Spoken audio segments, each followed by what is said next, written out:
नमस्कार बच्चों।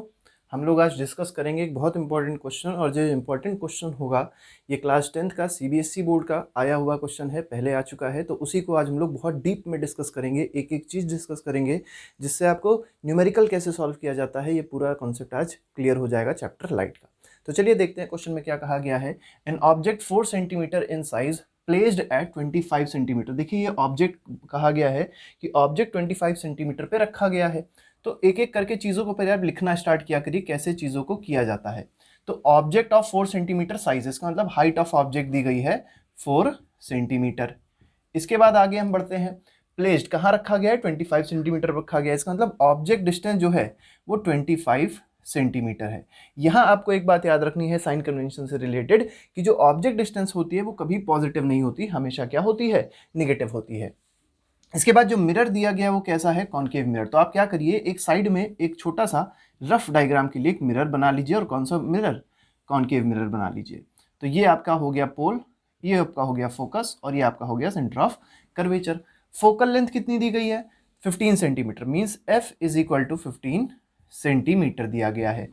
Mirror concave है। कॉनकेव मिरर में साइन कन्वेंशन के थ्रू आपको याद रखना है कि फोकल लेंथ क्या होती है? हमेशा निगेटिव होती है। चाहे कॉनकेव मिरर हो चाहे कॉनकेव लेंस हो, दोनों में फोकल लेंथ निगेटिव होगी। कॉन्वेक्स लेंस या कॉन्वेक्स मिरर में फोकल लेंथ कैसी होती है? पॉजिटिव होती है। तो देखिए दो बातें हमको पता चल गई। क्या क्या हमसे कहा गया है? At what distance from the mirror should the screen be placed, मतलब कहाँ पर स्क्रीन रखी जाए जिससे कैसी इमेज फॉर्म हो? शार्प इमेज फॉर्म हो। मतलब स्क्रीन कहाँ प्लेस करी जाए ये पूछा गया, और स्क्रीन पे क्या होती है? Real and inverted image form होती है। इसका मतलब स्क्रीन किधर रखी जाएगी? तो स्क्रीन इधर कहीं मान लीजिए रख दी जाती है। अब आपसे पूछा गया है कि इस मिरर से इसकी डिस्टेंस क्या है, मतलब v की वैल्यू आपसे पूछी गई है। देखिए आपको सबसे पहले करना क्या है कि फोकल लेंथ आपको पता है -15। इसका मतलब ये आपका f यहाँ से यहाँ तक की जो डिस्टेंस है ये कितनी है? -15 है। ठीक। इसके बाद u आपको -25 दिया गया है। इसका मतलब ऑब्जेक्ट कहाँ रखा है? अगर ये -15 है तो इतना क्या हो जाएगा? -30 हो जाएगा। तो ऑब्जेक्ट इसके कहीं बीच में रखा गया है, तो दिस इज ऑब्जेक्ट। और पता होगा, अगर आपने रे डायग्राम ठीक से पढ़ा होगा तो आपको पता होगा कि ऑब्जेक्ट जब फोकस और सेंटर ऑफ कर्वेचर के बीच में रखा होता है तो इमेज जो फॉर्म होती है वो सेंटर ऑफ कर्वेचर के पीछे फॉर्म होती है और बड़ी फॉर्म होती है। तो ऐसी कुछ इमेज बनेगी, नीचे की ओर बनेगी इमेज। ठीक है। अब आपको बताना है ये वी क्या है। वी बताने के लिए आपको क्या करना होगा, कौन सा फॉर्मूला यूज करना है? क्योंकि मिरर है, मिरर के लिए जो हम लोग फॉर्मूला यूज करेंगे वो हो जाएगा, लिखेंगे आप लोग using mirror formula.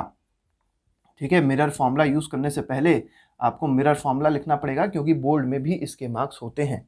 Mirror formula क्या होता है? 1/f is equal to 1/v plus 1/u। ये फॉर्मूला हो जाएगा मिरर फॉर्मूला, जहाँ पे f क्या होता है? फोकल लेंथ होती है, v क्या होता है? इमेज डिस्टेंस होती है, u क्या होती है? ऑब्जेक्ट डिस्टेंस होती है। एक एक करके आप वैल्यू पुट करिए। तो 1/f की जगह हो जाएगा -1/15 इज इक्वल टू क्या हो जाएगा? 1/v प्लस 1/u है। तो देखिए यहाँ पे प्लस है और u खुद क्या है? माइनस है, तो प्लस ऑफ -1/25 ये आप लिख सकते हैं। ये प्लस माइनस माइनस हो जाएगा, प्लस माइनस माइनस, तो ये हो जाएगा 1/v minus 1/25 is equal to what? Is equal to -1/15। तो इस तरीके से आपका हो गया। इसको अगर आप आगे लिखना चाहते हैं तो आप इस तरीके से आगे बढ़ा सकते हैं। इसको आप LHS पे भेज दीजिए तो आ जाएगा -1/15 plus 1/25 is equal to 1/v। अब क्या करना है आपको? अब और सिंपल काम है, 15 और 25 का एलसीएम लेना है। देखिए दो नंबरों का अगर एलसीएम लेना हो तो बड़े नंबर की आप टेबल पढ़ा करिए, और जब वो छोटे नंबर को डिवाइड कर दे वही आपका एलसीएम हो जाएगा। जैसे इन दोनों नंबरों में बड़ा नंबर कौन सा है? तो बड़ा नंबर हमारे पास है 25। 25 की टेबल पढ़ना स्टार्ट करिए, और जहाँ पर ऐसी कोई नंबर मिले जो 15 से डिवाइड हो जाए वो आपका एलसीएम हो जाएगा। तो 25 2 ज़ा 50 3 ज़ा 75। अब देखिए 75 आ रहा है ना, तो 75 15 से डिवाइड होता है, इसका मतलब 75 इसका एलसीएम हो जाएगा। तो 75 इसका एलसीएम हो गया। मैं थोड़ा इसको ऊपर लिख देता हूँ। ठीक है। इसको हम यहाँ पे लिखते हैं, इसको हटा देते हैं डायग्राम को, और यहाँ पे हम आगे अपना कैलकुलेशन करते हैं। ठीक। तो ये हो जाएगा। इसके बाद देखिए यहाँ कर रहे हैं, तो ये हो जाएगा होल अपॉन 75 कर दिया। ये आ जाएगा 15 5 ज़ा 75, तो ये हो जाएगा -5। ठीक। 25 3 ज़ा 75 होता है, तो plus of 3 is equal to क्या मिलेगा? 1/v मिल जाएगा। इसको आप सॉल्व करेंगे तो -2/75 आ जाएगा। -2/75 इज इक्वल टू 1/v। अब देखिए ये जो वैल्यू आई है बच्चे इसमें भी कंफ्यूज रहते हैं कि वैल्यू v की है क्या, तो ये वैल्यू v की नहीं है, ये वैल्यू किसकी है, 1/v की है। तो अगर आपको v की वैल्यू चाहिए इसके बाद, तो आप v की वैल्यू के लिए क्या करेंगे, v की वैल्यू के लिए आप इसको रेसिप्रोकल कर देंगे, तो -75/2 सेंटीमीटर। तो ये आपका आ जाएगा इमेज डिस्टेंस। इसको आप चाहें तो पॉइंट में भी लिख सकते हैं और पॉइंट में आपको लिखना भी चाहिए, कितना आ जाएगा, -37.5 सेंटीमीटर। तो ये आपकी आ गई इमेज की डिस्टेंस। लेकिन आपसे क्या कहा गया था, आपसे कहा गया था at what distance from the mirror should the screen be placed. आप लिखेंगे the screen should be placed at a distance of 35.5 centimetre 37.5 centimetre from the mirror. तो इस तरीके से आपका आंसर हो जाएगा। अब इसके बी पार्ट पे आते हैं, बी पार्ट देखते हैं क्या है इसका। उससे पहले आप लोग इस क्वेश्चन की स्क्रीनशॉट ले लीजिए या तो इस क्वेश्चन को लिख लीजिए जिससे हम लोग आगे बढ़ सकें। अब देखिए जो इसका बी पार्ट है, बी पार्ट क्या कह रहा है, बी पार्ट कह रहा है find the size of image, मतलब आपको हाइट बतानी है किसकी, इमेज की। अब हाइट कैसे बताई जाएगी इमेज की, उसके लिए आपको एक कॉन्सेप्ट यूज करना होगा जिसको कहते हैं मैग्निफिकेशन, लीनियर मैग्निफिकेशन। तो मैग्निफिकेशन क्या होता है, मैग्निफिकेशन कहता है height of image, the ratio of height of image to the height of object is called magnification. ठीक है, मतलब इमेज कितनी बड़ी हुई है या कितनी छोटी हुई है, क्या चेंज आया। अब ये मैग्निफिकेशन का ऐसा फॉर्मूला है जो मिरर में भी लगेगा और लेंस में भी लगेगा। लेकिन मैग्निफिकेशन का दूसरा फॉर्मूला भी होता है, वो क्या होता है, वो मिरर में अलग होगा और लेंस में अलग होगा। मिरर फॉर्मूला आपने देखा था, मिरर फॉर्मूला क्या होता था, 1/f is equal to 1/v plus 1/u। जब यहाँ पे प्लस होता है मिरर फॉर्मूले में, तो मैग्निफिकेशन में क्या हो जाता है, माइनस हो जाता है, तो -v/u। This is linear magnification for mirror. ये किसके लिए है, मिरर के लिए है। अगर यही मान लीजिए लेंस का क्वेश्चन होता तो मैग्निफिकेशन की जगह हम लोग क्या यूज करते, v/u यूज करते। ठीक है, तो अब क्या करना है, दोनों m सेम है, दोनों लीनियर मैग्निफिकेशन सेम फॉर्मूले हैं, इसका मतलब दोनों को हम इक्वेट कर सकते हैं। तो क्या कह सकते हैं, hi/ho, ये किसके बराबर हो जाएगा, -v/u के बराबर हो जाएगा। इसको आप इक्वेट कर दीजिए। फिर क्या होगा, hi की वैल्यू आपको चाहिए तो hi को आप hi लिख दीजिए। ho चाहिए, ho देखिए कितना है आपके पास में, ho है 4, देखिए हमने लिख भी दिया है, ho है 4 सेंटीमीटर। याद रखिएगा हाइट ऑफ ऑब्जेक्ट कभी भी आप निगेटिव नहीं लेंगे, हमेशा क्या लेंगे, पॉजिटिव लेंगे, क्योंकि ऑब्जेक्ट हमेशा प्रिंसिपल एक्सिस के ऊपर होता है। इज इक्वल टू फॉर्मूला है -v/u, तो -v देखिए माइनस ऑफ -37.5, u कितना है, u आपके पास है -25। इसको आप ऐसे कट कर सकते हैं। ठीक है, ये आप ऐसे कट कर दीजिए, आपको कितना मिल जाएगा, 12.5 से आप दोनों को डिवाइड कर देंगे, तो 12.5 2 होता है, 12.5 3 तो -3 आ गया। अब आप इसको उधर की ओर भेज दीजिए। ठीक है, तो हाइट ऑफ इमेज क्या आ जाएगी, हाइट ऑफ इमेज हमारे पास आ जाएगी 4 × 3 मतलब -12 अपॉन क्या आ जाएगा 2, ये कितना आ गया, -6 सेंटीमीटर। तो मतलब हाइट ऑफ इमेज जो हमारे पास आ रही है वो कितनी आ रही है, -6 सेंटीमीटर आ रही है। तो हमारे पास हाइट ऑफ इमेज हमको मिल गई। लेकिन अभी आप लोग से मान लीजिए कह दिया था कि find the size of image and properties of image form. Properties भी अगर मान लीजिए आपसे कही गई होती तब आप कैसे करते इस क्वेश्चन को, इसको हम आपको बताएंगे। तो प्रॉपर्टीज को समझने से पहले आपको ये पता होना चाहिए कि मैग्निफिकेशन आपको पहले निकालना पड़ेगा प्रॉपर्टीज को जानने के लिए।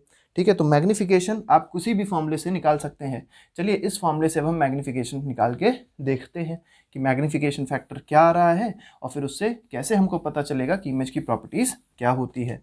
तो मैग्निफिकेशन जब आप देखेंगे इसका क्या हो जाएगा, hi/ho, hi कितना था, hi था 4 और hi कितना था, -6 था, hi was equal to -6 centimetre upon ho क्या था, ho था 4 सेंटीमीटर। सेंटीमीटर सेंटीमीटर कट गया, इसका मतलब लीनियर मैग्निफिकेशन की या मैग्निफिकेशन फैक्टर की कोई भी यूनिट नहीं होती, इट इज़ यूनिटलेस क्वांटिटी। तो देखिए यहाँ पे कितना आ रहा है, -3/2, या इसको कह सकते हैं -1.5, ये आ रहा है आपका मैग्निफिकेशन। तो मैग्निफिकेशन क्या आ रहा है, -1.5 आ रहा है। अब देखिए ये मैग्निफिकेशन क्या है, ग्रेटर देन 1 है कि लेस देन 1 है। तो इसमें अगर वैल्यू पूछी जाए तो वैल्यू इसकी ग्रेटर देन 1 है। अब क्योंकि वैल्यू इसकी 1.5 है, जो वैल्यू ग्रेटर देन 1 है, इसलिए हम लोग क्या कहेंगे, जो इमेज होगी वो रियल, वो मैग्नीफाइड होगी। कैसी होगी, वो मैग्नीफाइड होगी। तो याद रखिएगा कि अगर मैग्निफिकेशन की अगर वैल्यू, सिर्फ मैग्नीट्यूड की बात किया गई है, तो वैल्यू अगर ग्रेटर देन 1 है तो हम लोग क्या कहेंगे, इमेज मैग्नीफाइड है। वैल्यू अगर लेस देन 1 है तो कहेंगे इमेज डिमिनिश्ड है। वैल्यू अगर इक्वल टू 1 है तो क्या कहेंगे, इमेज ऑफ सेम साइज है। ठीक, जैसे मान लीजिए कहा जाता कि इसकी वैल्यू -0.3 आ रही होती, तो ये जो इमेज होती वो डिमिनिश्ड हो जाती। ठीक है, अब देखिए इसमें निगेटिव का मतलब क्या है, पॉजिटिव का मतलब क्या होता है। तो याद रखिएगा, अगर आपको मैग्नीफिकेशन निगेटिव में मिला, इसका मतलब जो इमेज है वो कैसी है, रियल है और इन्वर्टेड है। ठीक है, और अगर मैग्नीफिकेशन पॉजिटिव में मिल रहा होता, इसका मतलब इमेज वर्चुअल होती और इरेक्ट होती। तो इस तरीके से हम लोग इस क्वेश्चन को कर सकते हैं। चलिए इसके थर्ड पार्ट पे आते हैं। थर्ड पार्ट इसका देखते हैं क्या है, तब तक आप लोग इसको कॉपी कर लीजिए। तो देखिए इसके लास्ट पार्ट पे आते हैं। लास्ट पार्ट देखते हैं क्या है। लास्ट पार्ट में कहा गया है draw the ray diagram to show image formation, मतलब इस केस में आपको इमेज फॉर्मेशन दिखानी है। तो सबसे पहले आपको ये पता है कि ये जो मिरर है कौन सा है, कॉनकेव है। कॉनकेव मिरर होने की वजह से आपको एक कॉनकेव मिरर सबसे पहले बना लेना है। ठीक है, अब कॉनकेव मिरर बना लिया, इसके बाद एक पोल लिख लीजिए पॉइंट, सेंटर ऑफ फोकस लिख लीजिए और सेंटर ऑफ कर्वेचर लिख लीजिए। इसके बाद देखिए जो फोकल लेंथ दी गई थी, कितनी दी गई थी, फोकल लेंथ हमारे पास है 15, मतलब ये वाली डिस्टेंस 15 है तो ये भी 15 होगी, टोटल क्या हो जाएगी 30 हो जाएगी। ऑब्जेक्ट कहाँ रखा है, 25 पे रखा है, तो ऑब्जेक्ट 25 पे है, इसका मतलब वो एफ और सी के बीच में आएगा। तो ये हमारा हो गया ऑब्जेक्ट, तो इसके आगे ओ जरूर लिख दीजिएगा। ठीक है, ऑब्जेक्ट हमने लिख दिया। अब जो इमेज बन रही हो किधर बन रही है, -37.5, तो माइनस का मतलब है नीचे बन रही है और 37.5 का मतलब 30 के भी आगे बन रही होगी, तो ये हमारी इमेज हो जाएगी। लेकिन ये इमेज कैसे फॉर्म करेंगे वो मैं आपको बताता हूँ। तो देखिए इमेज को फॉर्म करने के लिए कम से कम आपके पास दो इंसिडेंट रेज होनी चाहिए। क्या करना है आपको, पहली रे ले लेनी है पैरेलल टू प्रिंसिपल एक्सिस, ये पता होगा कि ये किधर से पास होती है, तो ये फोकस से पास होके निकलेगी। ठीक है, दूसरी आप रे क्या कर सकते हैं, दूसरी रे आपने क्या करना है, फोकस से ले लेना है। जब आप दूसरी रे को फोकस से पास कराएंगे तो आपकी जो इमेज बनेगी वो किधर बन रही है, देखिए यहाँ पर बन रही है। तो इस तरीके से ये आपका ऑब्जेक्ट हो गया और ये आपकी क्या हो गई, इमेज हो गई। ठीक है, तो इस तरीके से आप इस डायग्राम को, ये रे पैरेलल आएगी, थोड़ा सा जब आप इसको पेन से बनाएंगे, जब आप कॉपी पे बनाएंगे तो स्केल और ये सब चीज़ें यूज़ करेंगे। एरो की बहुत दिक्कतें रहती हैं, एरो जरूर बना लीजिएगा।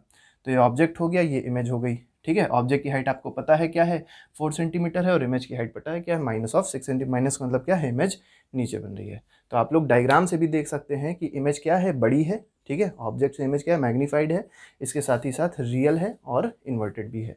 तो इस तरीके से ये वाला हमारा क्वेश्चन होता है समाप्त। आई होप ये क्वेश्चन आपको समझ में आ गया होगा। तो बाकी वीडियोस को हम लोग बहुत जल्दी जल्दी पोस्ट करेंगे, क्योंकि आपका बोर्ड का एग्जाम आने वाला है, और इसी तरीके से बहुत सारे क्वेश्चंस लेके आएंगे, जिससे आपके कॉन्सेप्ट अब जो हैं वो क्लियर होते चले जाएंगे। तो आज के लिए फ़िलहाल इतना ही। Thank you very much, good bye, जय हिंद।